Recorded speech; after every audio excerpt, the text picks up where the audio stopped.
Para X, its affiliates, or its sponsors.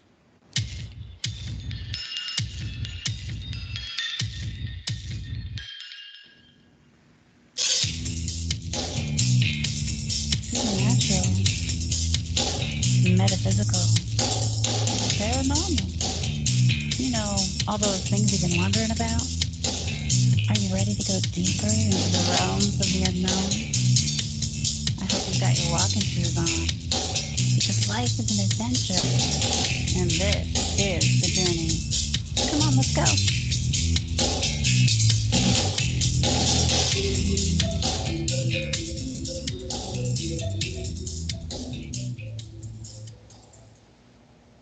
Hello and welcome to the show, everyone. It's Wednesday night, and that means it's time for the Journey Radio Show. My name is Jen Cruz. I'm your host tonight, and of course, we are showing up as the She-Squatchers. So I've got my trusty teammate, Jenna Grover, on the line. Hey, Jenna. Are you there? I am here. I'm so excited. Well, I am too, of course. I got to tell you, everybody, we've got an awesome guest tonight. It's Blake Duescher, and I'm really sure that I said that right, actually. And he's from Lower Michigan. He actually is the creator of the Lost Cryptids Conservatory YouTube channel, and he's got lots to share with us tonight. So we just can't wait to get him started. So, hey, Blake, let's bring you on. Are you there? Hey, how's it going? Good, good. I'm glad we actually had really awesome weather today here in Minnesota. Oh my gosh. Same here. We've had amazing weather the past 3 days. I don't know if you guys can see it, but I've gotten massive color.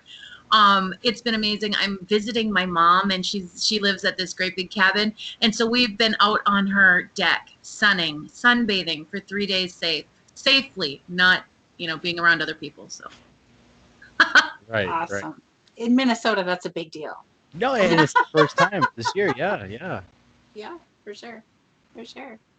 So tell me, Blake, I know that you're all into Bigfoot and cryptids. When and how did that get started for you? Oh, very young age. I probably was probably 5 or 6. Honestly, I think my dad was with me. I think we were watching some type of program. Back in the mid 90s, they had a bunch of programs, like not only on the History Channel, they had on the Sci-Fi Channel, they had different programs.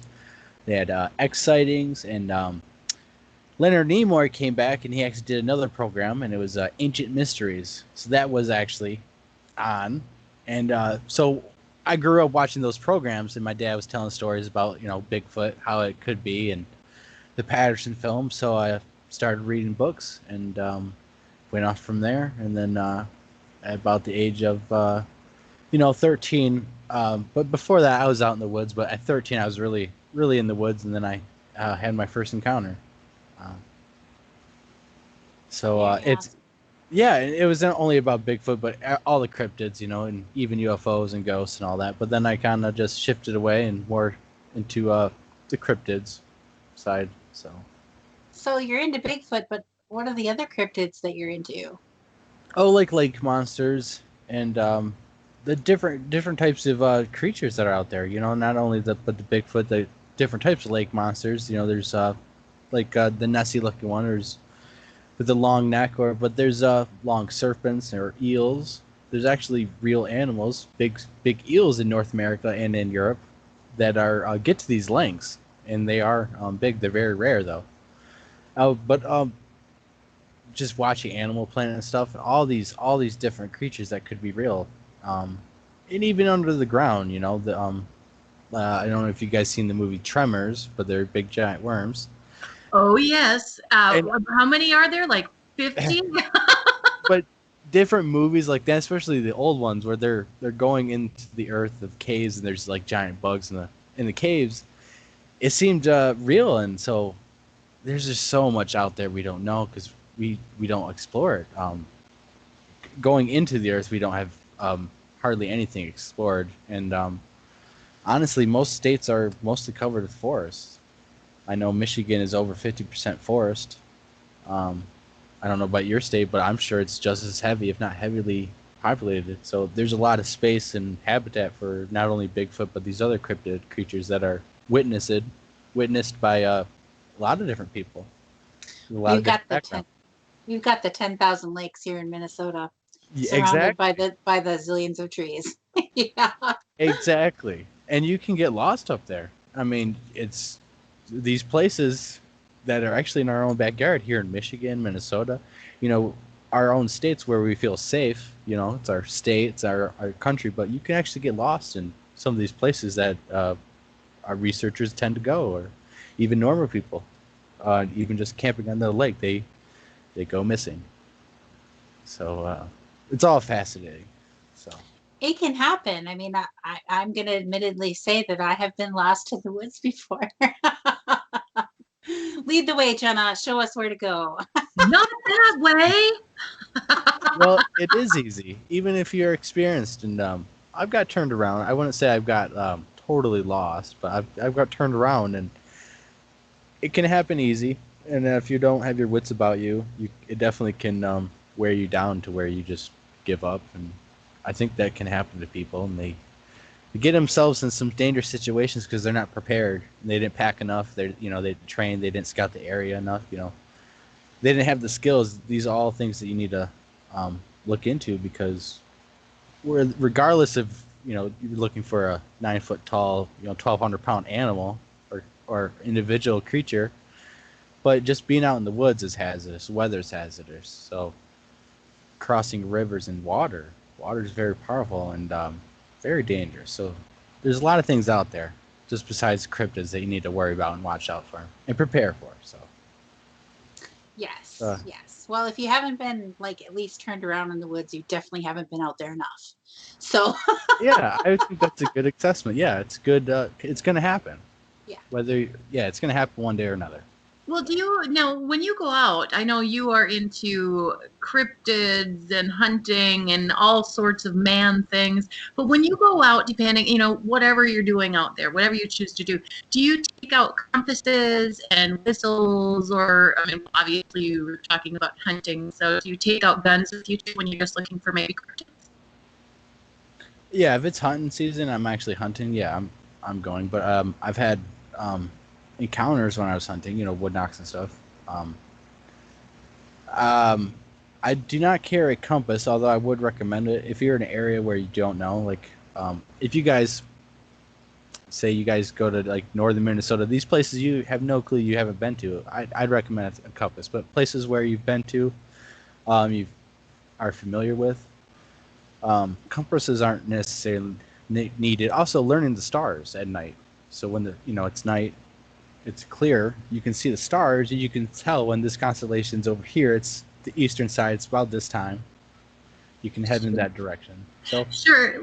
What about the sun? Do you ever pay attention to the sun? And it's easy. Yeah. Because it's going to rise in the east.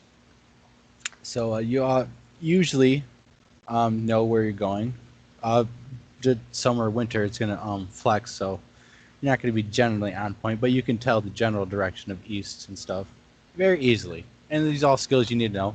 Also, how dark it's going to get, how fast. If you hold your hand up and you count your fingers between the horizon and the sun, it's about 45 minutes per finger generally. It's different per people, but if you give yourself even more time, you can prepare yourself. So I'm into survival and all that, and because the wilderness is just fascinating, every aspect, just even the normal animals, just getting out there and seeing them and seeing how they operate in the wilderness. It helps you learn about the cryptids too, because they're in the same habitat and they're in the same flow as everything else. I gotta tell you, Blake, you just taught us something, and if you didn't notice the look on Jenna's face when you said the 4 fingers, and how she was like, 45 minutes? Huh? Yeah. 45 minutes per finger under the sun? Generally you want to look it up and stuff, but you definitely want to make sure you have enough time to get out of there, especially if you're not planning to be in there in the dark. You don't want to be caught in an area where you have to get out of there at night and flashlights for some reason aren't working when they should. And you must have been watching videos on our YouTube channel or something. That has happened to us.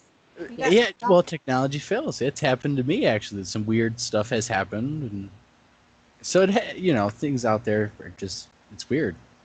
Not it's not just Bigfoot, but so yeah, I started going in the woods and I started having encounters with Bigfoot, and my first encounter at nighttime, I was going out a couple months before, and thought I would hear wood knocks and stuff. Nothing that to me was definitive enough that I could say, oh yeah, it's Bigfoot. Mm-hmm. But this one night, I would warm up my eyes to the night. I adjust them by going into some side woods I had on the property, and then I would cross the road, and then head towards the corner of the road on this dirt road to a gravel pit, and then I would circle around this brushy area, and then it would transform to hardwoods into swamp. It was really neat. It's like micro habitats, because it was just one setting, a difference, and it was totally terrain different, changed, and habitat changed. So it was really cool. I like to visit everything, and then I'd eventually end up in the swamp, and I'd be there for a few hours, and I'd walk home. So this particular night, I skipped going to the side woods, and I went straight across the road and headed towards the gravel pit. And I heard something on my side of the road, and I thought it was a deer. I jumped plenty of deer and other animals at night and during the day, so I thought it was a deer. Just starting out, I'm getting pumped. I'm like, okay, whatever. I have a long ways to go. I continue to walk about another 20 yards, and I hear it again. So I'm like, okay, it's not moving or anything. I still think it's a deer. So I walk about another 20 yards, because at this point I'm just starting out. And then I heard a rustling again. And I'm just like, okay, whatever. I'm going to give it a low whoop. So I just make a very low whoop, something that only 100 yards or so in could hear. Nothing outside 100 yards would hear. I'm not call blasting. I'm trying to be very quiet when I'm doing this. So I make the low whoop. Nothing happens. I'm like, okay, whatever. And I walk probably another 20 steps, and all of a sudden I heard a burst of commotion. And I hear it come down the embankment, and then it gets on the roadway, and it goes 1, 2, 3. I heard these steps, and it was bipedal, and I'm frozen at that point. And it's happening so fast, but I'm frozen. It's happened so fast, but it feels like it's happening so slow. It's weird. But basically, I heard it for a split second. There was no sound. That last step, there was no sound. And then it splashed in some water, and it dashed towards me. And it was and stopped. And it was about 20, 30 feet away in the thicket. I've seen the tops of the thickets move a little bit. It was about either a full moon or half moon. It was very bright out. Can't remember which. But when it stopped, I kind of became unfrozen. I had a walking stick, and I had it like this. I stuck it up like this for about a minute, and then I put it back down, and I think I stood there another minute, and it seemed like forever. And when it first happened, I was literally thinking, oh my God, it's going to get me. I'm going to die. Something's going to grab out. And I was waiting for something to come out. Nothing came out. So that last couple seconds of the 2 minutes I'm standing there, I'm thinking, I got to get back to my house. My house is not too far. So I'm thinking, I got to get up to the pit and go down, get to the road, and get back. But so I turn and I start walking. And as I walk into the gravel pit, I get up to the hill. I decide, man, I should probably continue to circle around in the brush so I can hear it if it follows me. For some reason, I thought it could. When I was in the gravel pit, I didn't like the idea of it being above me. So I circled back around, and my head was on a swivel, and I didn't see it. I didn't hear it that night. Walked in my house. I was pretty shock and awe. I didn't go back in the woods for I think a month or two after that. Honestly. Wow. So were you really into going out into the woods at this time, or did that kind of the beginning? That I was, yeah, because I spent a little bit, a month or 2, 3 in the woods, but after that it was like hardcore. They are real. I know they're real. Like, no one's ever going to change my mind. Because I told people, I got made fun of in school and stuff. And eventually, even my dad believed me, because at the time he didn't believe me. But we had started experiencing some paranormal stuff, not only Bigfoot, but ghost stuff in the house. And UFOs over the years. So he eventually started believing me, and he even seen a different cryptid, actually. But yeah, it's Can I ask what cryptid? Yeah. Well, I'll tell you the story. It's the same house. This was a couple years later, and I'd be going out a lot more, and actually would have friends come out, and I'd take my friends out in the woods. This time we were in the back of the property. It was an old cow pen that basically got overgrown and stuff, and eventually led to the actual cow pen. But basically, we went to the edge of the old red barn at the corner, and crossed the wired fence. We only got 20 yards away or so, and I kind of looked parallel to where the corner was, drew a line straight. There's a dead tree, and it was basically broke at the top, and it was the fat trunk, and it just broke at the top. There was nothing. I kept looking over there, and it just something didn't feel right, and I just kept looking, and my friend were talking, but yeah, we're gonna go over here and stuff, because we're out doing my thing, out Bigfoot researching and having fun. And I look over there, and I see a head on top. Looks like a head on top, and it goes down. And I bump my friend, and I tell him, and it pops its head out to the side.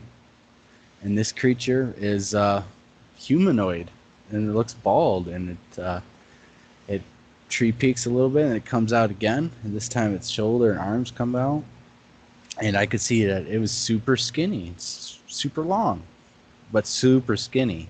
It was like a stick. So and my friend's freaking out. He's like, "What is that, dude? What is that?" And I look, and it looks like it's in the moonlight. The moon was out. I don't know if it was reflecting color around it, but it looked brown or tannish, yellow. It almost looked how like dead grass or something would look. It was very weird, but its eyes were even yellowish.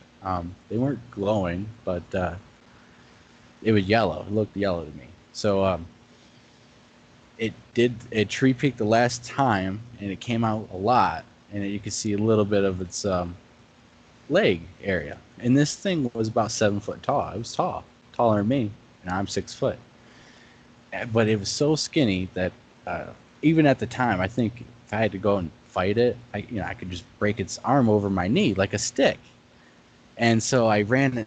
My friend's freaking out, so we go inside and tell my dad, and I'm like, there's this thing out there. There's this stick man out there. And my dad's like, yeah, whatever. He's drinking a beer, smoking a cigarette. I don't believe you. I'll go out there. He goes out there when we're waiting inside for a couple minutes, anxious, and he comes inside, and he's like, I don't see nothing out there. Go upstairs, go watch a movie, go do something else. And so we do, because I knew it was there, and over the years I was very adamant that it was real. And through my research, I called it the Stick Man. And now most people, at the time, there was nothing to reference it. There was 2 different YouTube movies. One is The Fallen Angel of Spain, Catalina, Spain. The 2 guys walk up on it. They're speaking Spanish, and it looks a humanoid, naked, like the Golem for Lord of the Rings, a goblin type creature. And it looks at him. It's bald. That thing looked exactly like what I had seen. Mine looked probably taller. In that video, it looks smaller. It's hard to see the scale. And there was another video of a similar creature. There's these kids at a fire, and it creeps and crawls just like Gollum around them, and they hear it, but they don't see it. They captured it on film. That was 4 years before the rake term became a concept. You hear about the rake. It's a creepypasta, and then it's people seeing it, and there's some YouTube videos that look pretty good. And it looks very similar. It's the same creature. It's the same goblin-type humanoid. Now, the rake has special powers and stuff. Sleep can paralyze you in your sleep and stuff. So there's some added things, but what I had seen, this was all before the rake, so I had called it the Stickman. And my dad 2 years ago actually said, "Hey, you remember that Stickman you seen?" I was like, "Yeah." He said, "Well, I went out there and I did see something." It's like, "What?" Flabbergasted. I'm like, just what are you talking about? He's like, "Well, I went out there, even had the cat following him. The cat followed him. He was a farm cat. He was tough." He said he walked out there. He walked to the edge of the fence, the corner. He didn't cross the fence. He said he looked over there. He looked over there for a minute, and then all of a sudden he said he seen the creature pop its head out, and he said he did it 2 times. My dad said he drank a beer, puffed on a cigarette, and the 3rd time the creature went way out. And you can see its legs and its knees, farther than what it had done with me and my friend. And my dad just said, "Okay," and turned around and walked away, walked inside. Now, he was thinking on his way back, should I grab the shotgun? Should I go back out there and confront this thing? You know, we had just moved there not too long ago, maybe a year or two before, but it was still like a pretty, new feeling house. And I don't think it freaked him out a little bit. Now, he did say that it didn't at the time he didn't feel any like evil thing or creepy anything. He didn't feel nothing, but that walk back he was uneasy. But the reason why he didn't tell us is because my mom had passed away, and he didn't want me and my younger brothers, for us to worry about not only is there Bigfoot out in these woods, but there's this other creature out there, right? He's not coming back till dinner time anyways, right? So it's just me and him. Bigfoot was okay, but that thing was just a little different. So he lied. But he adamantly says he did see the same thing that me and my friend had. And my friend never did come back to that house again. So. Oh, he never. That was meet you somewhere else. Yeah, honestly, after that, I think we kind of flowed separated in life. But yeah, I think I've been meaning to get back with him, because I think I'm gonna film a little segment, because I can go to the location and stuff actually, and it's creepy when you see this thing and you know that Bigfoots are real, this thing's real. You've had a little bit ghost activity. It's like, what is going on in this planet we live in? These things you never ever think that were real, you are saying, right? Yeah. And you don't understand it until it happens to you. Yeah, so that Stickman, which I'd called it, so every time, I think I coined the term, I want to say, I'm not sure, but if you see a Stickman, it's usually the creature like the rake. It's a goblin humanoid thing, and they're creepy. At the time, I thought it was a Wendigo, or it could have been. Other people say it was a ghost. It was a demon. It was a skinwalker. It was anything, because it doesn't know what category to fit in. It could fit into a bunch of different things. And now the category is basically the rake or the Stickman. So. Okay. Have you ever heard anything? And I'm sorry for interrupting you. I just get so excited when I talk to people. But have you ever heard of anything like? Sometimes people say, if you see this creature, it means it foretells of death, or it foretells of luck, or Have you heard anything about the Stickman? Again, yeah, because it just fits into different categories. People just don't know what it is. So yeah, people say it brings bad luck or death and stuff, but that's because it gets associated with other things, because it can fit. Because they showed up kind of recently. There's no like. There might be, but I haven't seen it. But there's no like 1960s, 1970s sightings. There's some older sightings from like the 1800s where it gets on the paranormal side of like it's a spirit, and it looks the exact description looks similar, but it does the sleep paralysis, and it does the dream nightmare stuff.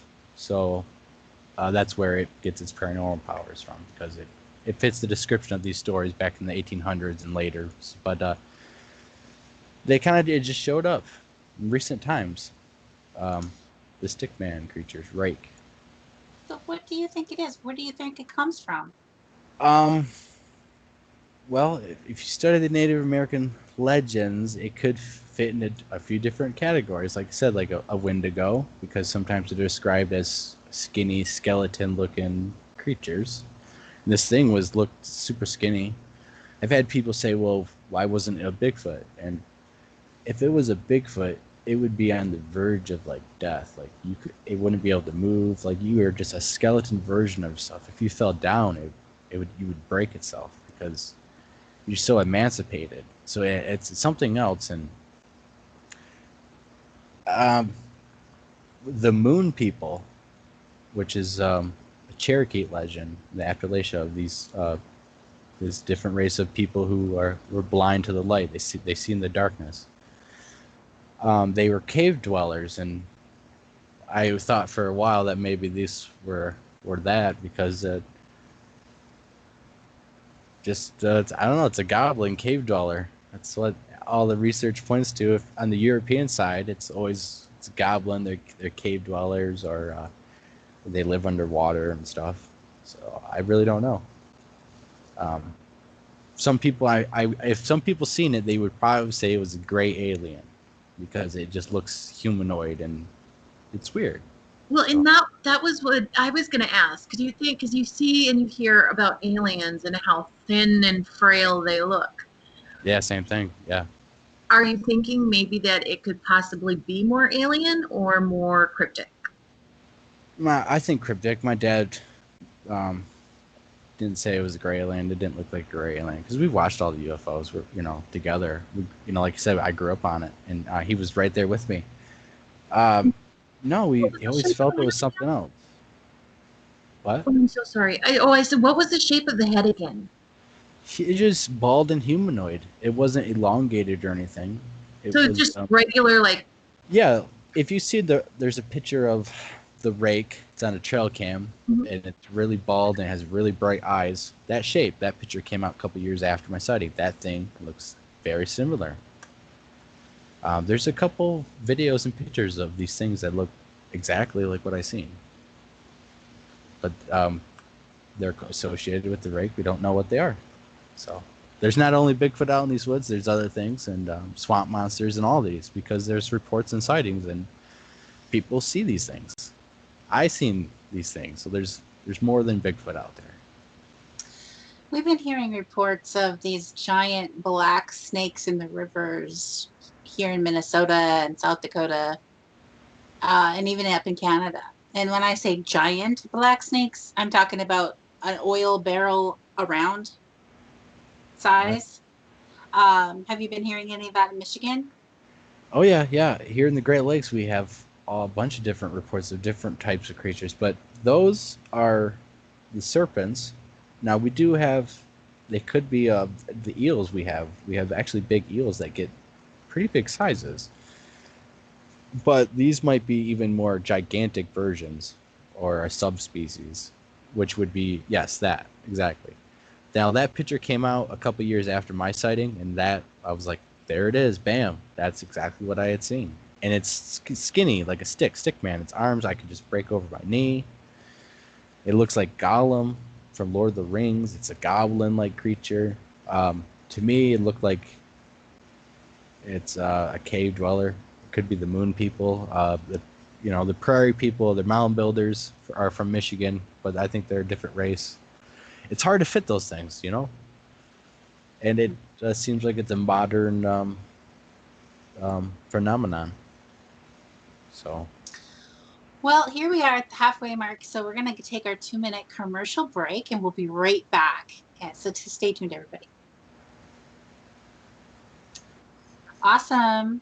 Well, we've got the video still going, but we're at commercial break now, so we kind of have to listen for Sarge to come back and tell us it's time to go. Awesome. But yeah, doing good.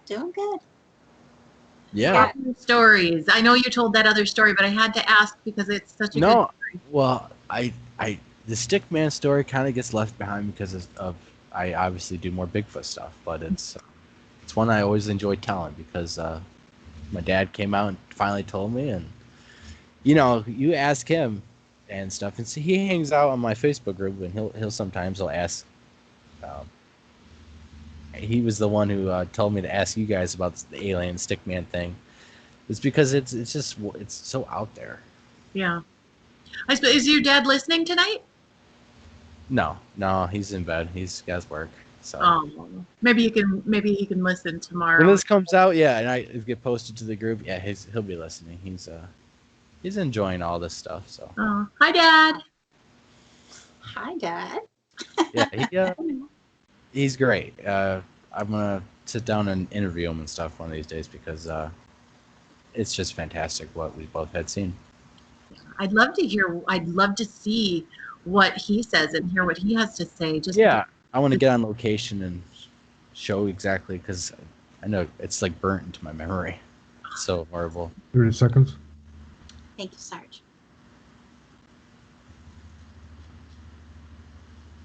But yeah.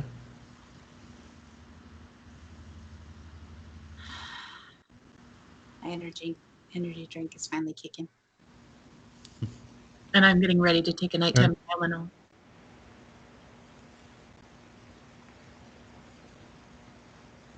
Hello. Welcome back to the show, everyone. This is the Journey Radio Show, and hey, we're the She-Squatchers. Won't you come over to our website and check us out at SheSquatchers.com. Right there at the top of the page, you're going to find links to our Facebook page. Come over and like us there, because that's where we're going to post all the up-to-date, most current what's happenings with us. And then, hey, come over to our YouTube channel at She-Squatchers Official. We are still in a YouTube subscriber race with another YouTuber. It was supposed to end in April, but the event that we were supposed to meet up at got postponed to October. So now we're in this race till October. So please come on over to our YouTube channel and hit the red subscribe button and help us win this race, everybody. We're currently in the lead. We just need to stay there. So let's just keep going. Help us out there. And of course, you can check out all the videos that we post. So that's pretty cool too. Tonight we have an awesome guest. We got Blake Duescher with us. I'm so proud of myself for saying his name right. Yeah, good job. It's hard. It is. Everybody has such different pronunciations of their names sometimes, so I'm always really trying to say it right. So I'm really enjoying the information that you're sharing with us tonight, Blake, and please continue. Tell us more. Yeah, so after that, I moved around Michigan, and I continued to have different experiences with I would see different lights in the sky, and some ghost experiences too, and they're pretty profound. I would hear breathing in the room, and I'd hold my breath, and I'd still hear the breathing, and even had sleep paralysis. One night, I was basically stuck to my bed, like something was on top of me, and I couldn't get up, and then I finally got up, sat up, and my bookshelf on the nightstand, the books fell over. As soon as I sat up, the books fell over, and I'm all sweaty and stuff, and breathing hard, and it's just like, wow. And this place, that place was haunted. I used to get struck by lightning. Got struck by lightning. This tree did a few times. It'd blow out our computers and the electrical, and even seeing an orb fly in the house that night with the electrical storm. It's pretty cool. But I continued to go out in the woods more and more and focused on Bigfoot, and had activity too. And I have to say that these creatures are just amazing how stealthy they are, and they're plentiful. There's a lot more here than I think everyone is taking for granted, because I've never seen a bear in Michigan. I've never come across a bear. I've never seen any signs, but I have heard, I have come across stuff. I have had wood knocks and vocalization of Bigfoot in different parts of the state over the years, more times than I have ever with a bear. So I think there's just a lot more here. There has to be, and because if it was so rare, like finding a needle in a haystack, I shouldn't have had all these experiences in different places. And I can go in and elaborate on them because most of them are, like wood knocks and stuff. You hear wood knocks and stuff. At first you're like, oh, it might be a woodpecker and stuff, but if you listen and stuff, you really are in tune. You can tell and hear, like, okay, that's not a woodpecker. That's not a deer rustling through the woods. That's that's walking. It's bipedal walking. And you only got to learn those things by actually being out in the woods and hearing different animals, how they move and stuff. Because when you jump deer, they hop and skip. They run a certain way. And then when you come across a Bigfoot that's following you, and you stop and it's still stepping bipedally, it's not a deer. And if you like my video, it's Bigfoot Follow Me Out of the Area, part 1 and 2. I went to this spot and I was filming, and all of a sudden I hear these footsteps in front of me. I thought at first I'm thinking it's a squirrel. I'm filming, I'm talking, and I'm looking over there. I'm like, oh yeah, it's a squirrel. And I don't see a squirrel move. And I'm looking there. I walk over there. All of a sudden, I see nothing. I keep hearing it, and I'm getting a little freaked out and uneasy, getting this uneasy feeling. And it's really weird because I'm in the woods all the time. It doesn't really happen. And I go up to this hill, and I feel really uneasy. It's just this feeling like I shouldn't go up there. And so I decide to go home, basically, get out of the woods. And then I hear, at this point in the video, I hear what sounds like it was Bigfoot. And I heard it. I knew what it was. It was the footsteps that you hear. You'll get used to it. Once you hear them step, it's really weird. They're like creeping in the woods. They're creeping. But it's so weird. It's hard to describe. Once you hear it, you'll know. And you'll be able to pick up on it. But I started hearing that, and in the camera, I'm like, okay, I'm hearing something. If it's an animal, I'm going to go walk away. If it's an animal, it's not going to follow me. Deer are not going to follow you through the woods.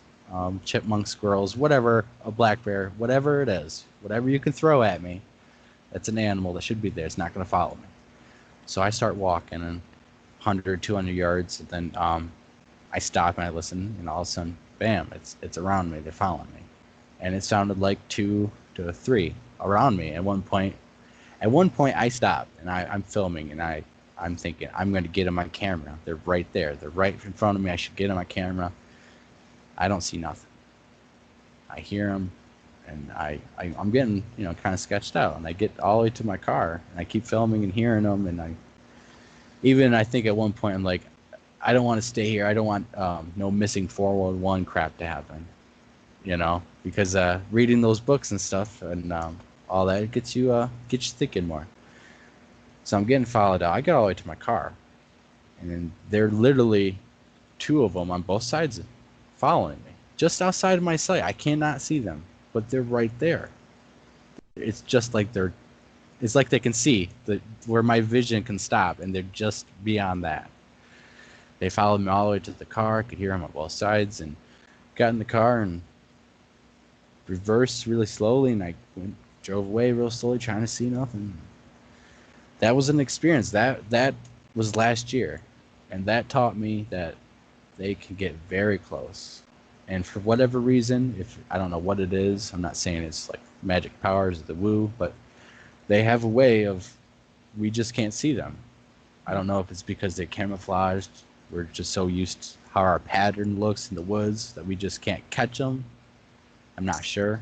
Speaking of, and I can tell you honestly, because I took a lot of pictures of nature this weekend at my mom's cabin, and there was a bald eagle out, and you could not, in this picture, you could barely make out this bald eagle amongst the trees. It was incredible. And I just thought, if we can't make out bald eagles in a picture, how are we ever going to make it's just too easy to lose things in pictures.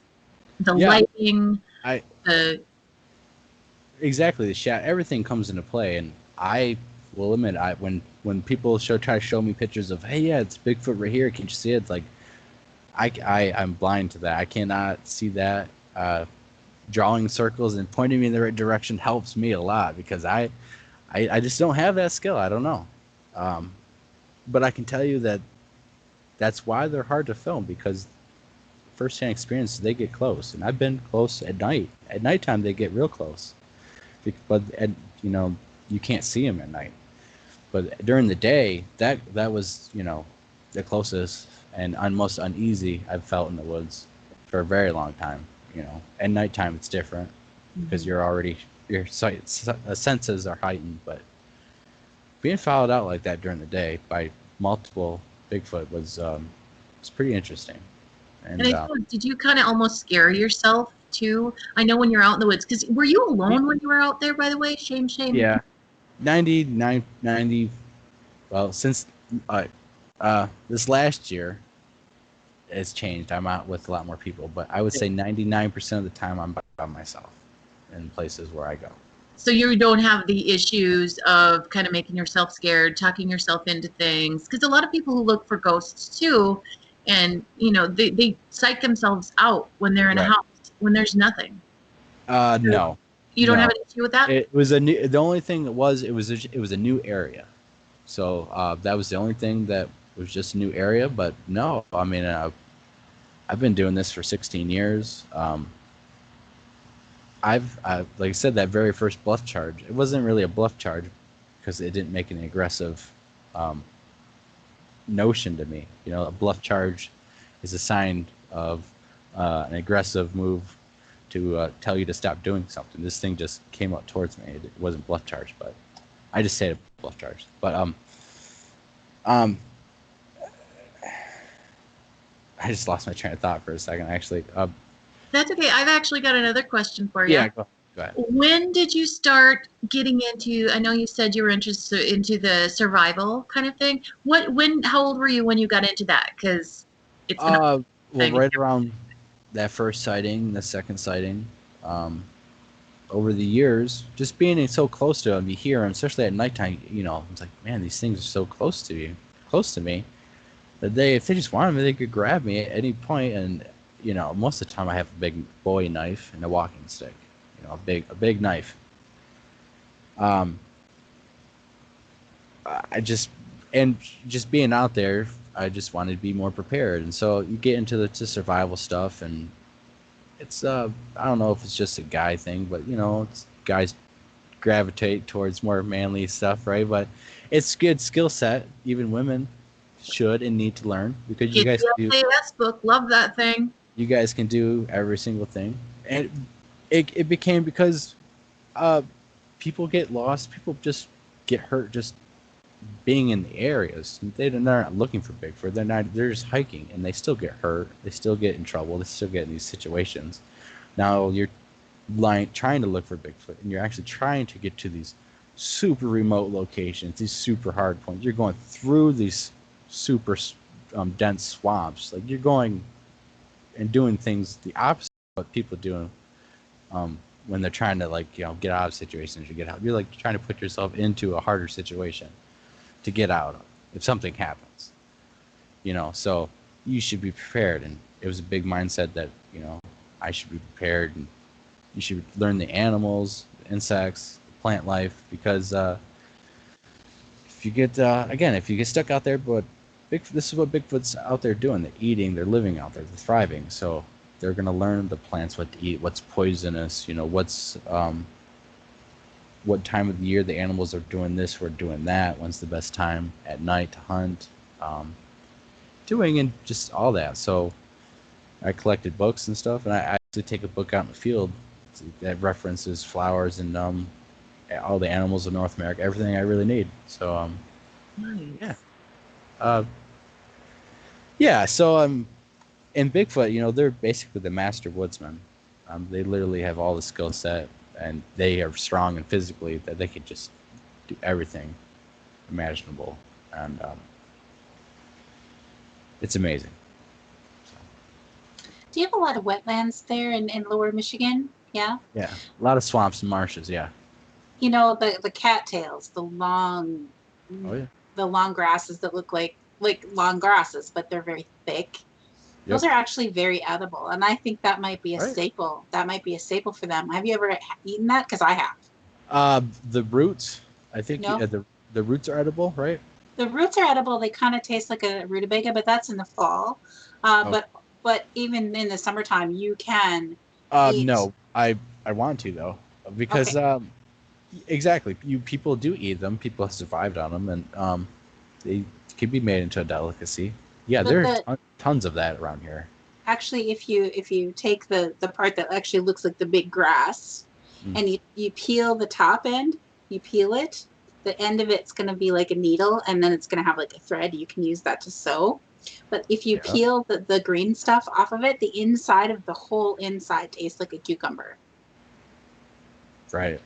It's a wonderful play, and I think they used to make even marry some arrow shafts and stuff. But definitely wearing a shelter. If you want to build a nice shelter, get a lot of those. And they grow back. They're kind of a nuisance once they get in your back pond and stuff, and it's really bad. It's kind of a nuisance. But I think Sasquatch thrive on those. They eat those. They use it for bedding, and they're in those swamps.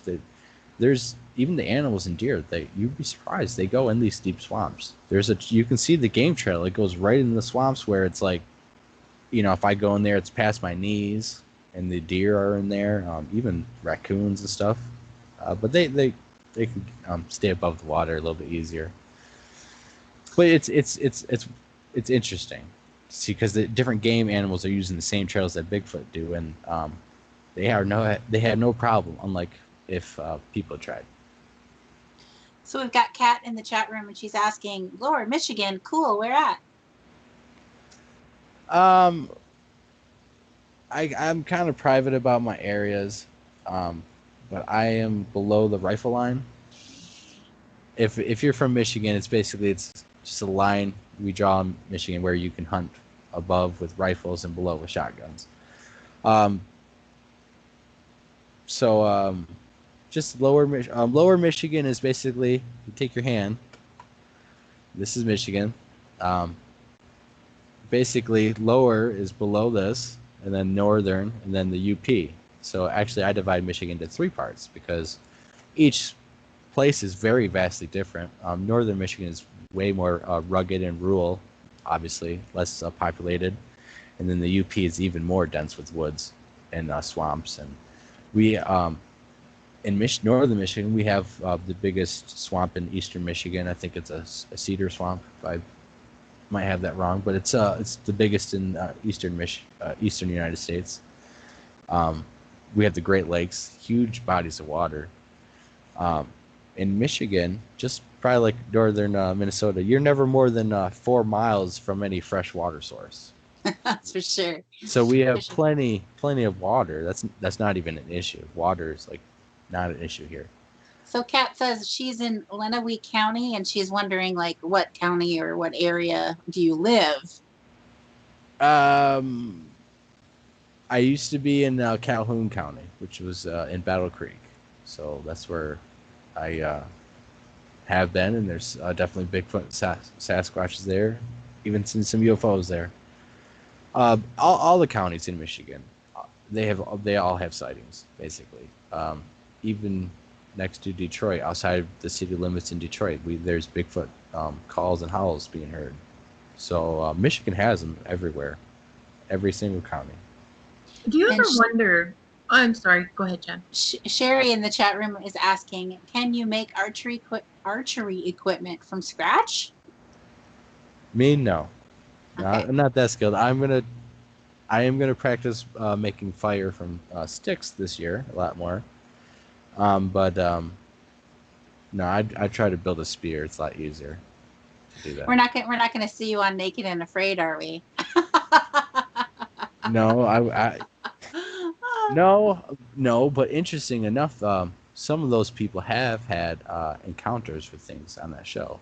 South America, one thought there was some Bigfoot activity in South America, and then the Louisiana swamps. I've been watching a bunch of those that show actually recently, and they had seen something in that episode too.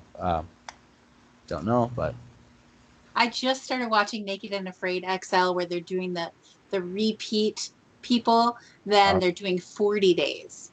Right. Yeah. Which gets a whole new level, because 21 days, you can live without eating for 21 days, but you cannot live without eating longer than that. And I've been watching that show because you do learn the things, and it helps you picture about Bigfoot. It's like, man, Bigfoot's always out there. It must be. Some days are hard, harder than others, obviously, especially when you're on the verge of getting a deer, then you have some guy in his truck drive by or do something, some human interaction. That must be really frustrating for them, and they have to bite their tongue because if they hurt this human or cause a human, there might be more people that come and just going to interfere more. Like, I was thinking that just must be so frustrating. True. Until the ones they rogue out and then they cause trouble. But I think for the most part they know better to hurt people, to kidnap people, because they don't want hordes, the masses with pitchforks coming after them. I think they've learned that. I think that shows that they're intelligent. Yes, but the places where it's a cluster, you would say. I think it might be individuals or even clans, family groups that have learned that they can get away with it because they do it. They get away with it, even though they have all the people come in, and they feel like, every couple of years or wherever. Some of the places it's every couple of years, but it seemed like they say whatever. They just do it. Whereas other places here in Lower Michigan, where there's a lot of people, you wouldn't think Bigfoot habitat because it's not remote mountaintop or wilderness, but they don't seem to be doing that. In Northern Michigan, there's hot spots of missing people. In LPWP, there's definitely. In the Great Lakes, there's a lot of missing people around on the water and even in airplanes. But a lot of people missing in Michigan around the Great Lakes region, which is Minnesota and Wisconsin, all that. So, that's why you should be prepared, and you should always be should know your limits.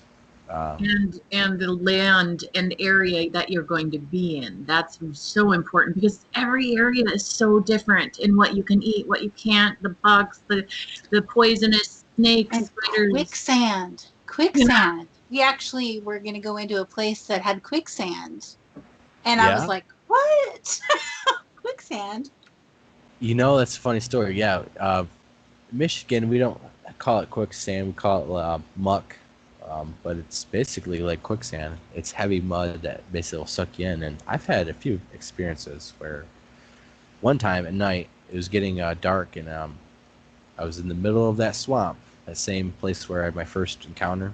I was in the middle of that swamp where I'd always be my end goal to get to. And there was this ditch dug through it, 50 years or wherever before, when it was farmland. In that particular section, it was old. It was new growth, but it was all big, so it was years old. But this ditch was carved in there, and basically, it was in the swamp, and I tried to jump it, and I landed on the side and fell in, and I went up to my chest right here in the muck, and Yes. luckily I was able to get myself out. But How did you get yourself out? I just pulled myself out. I was already I was landed on the other side. So I had my body on actual ground, but I was here, and it wasn't a really dense, because if it's depends on the density and stuff and what's underneath of it. It wasn't sucking me in that bad, and but I've been in other places where you get to even your kneecap, and it's sucking you hard, and I even lost boots and shoes a few times, honestly. I think going through these swamps trying to look for Bigfoot. And for Bigfoot, it's a walk in the park. It's not even. Some of my videos, I go through the swamp. You'll see, it's kind of struggles to walk. But Bigfoot just runs through it like it's nothing, and it's no wonder why we can't catch these things. He just runs through the swamp, and you're never going to catch him. Mm-hmm. Well, and they know the areas so well. Yeah. Home turf. Well, you get into these swamps and these crazy places, and you see it's like, wow, this is a pretty intimidating spot, because it feels like it's primeval, like it's so like old, and you feel like, man, people don't go here. You don't know what's underneath the water or the mud. Like I said, there could be a swamp monster, a big turtle, or some creatures, or who knows? Because there's a bunch of tales of these creatures, and yeah, so anything could be out there. And the woods of North America have only been explored by white man for only a few hundred years, you know. So we think we know everything. We think we conquered everything, but I think there's a lot more under our noses than we realize. So. Boy, you would be so awesome to go out with, to go researching with. I'm serious. That'd be so cool. If we ever come to your area, please let's do that. Yeah. I think we could learn a lot from you. Or I would like to go to Minnesota too, because man, northern Minnesota is just phenomenal. But yeah, I'm doing a lot of stuff actually. Before all this crap happened and set everyone back a month or two. I'm planning an expedition. We're going to carry that out into a spot where my buddy Chad had an encounter at night, and one came out of it was at nighttime. I think it was the moon was out enough where he could see. And long story short, his cousin, who didn't believe, basically was very snotty and took a pistol and shot at the ground or whatever, and freaked out when they started having activity, and really freaked out. And basically, one walked out and showed itself plainly to Chad, my friend, because Chad was not freaking out. He's kind of like you guys. He likes to use his mind, and he's been EMF'd and stuff, which he thinks it's infrasound. He calls it EMF'd. He thinks it's more of a frequency. So he's been messed with a lot, and he's. But anyways, he had that sighting there. We're gonna go there. We got a bunch of top researchers from Michigan going there, so hopefully that turns out good. But I have a lot of stuff planned this summer. I'm doing a lot of solo stuff with a bunch of people here, a bunch of people here.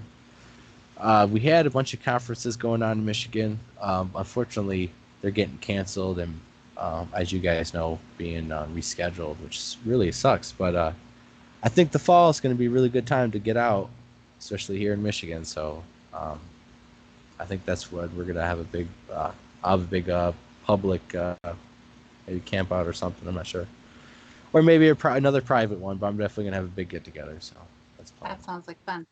Yeah. We just have a couple minutes left here, less than that. So can you please tell people where they can find you online? And do you want people to contact you if they have something going on in Michigan and Lower Michigan? Yeah, of course. You can find me on Facebook. I'm in a lot of Bigfoot groups, a ton of them actually. But my YouTube is Lost Cryptids Conservatory, and that's my Facebook group too. You can find me on there. You can email me at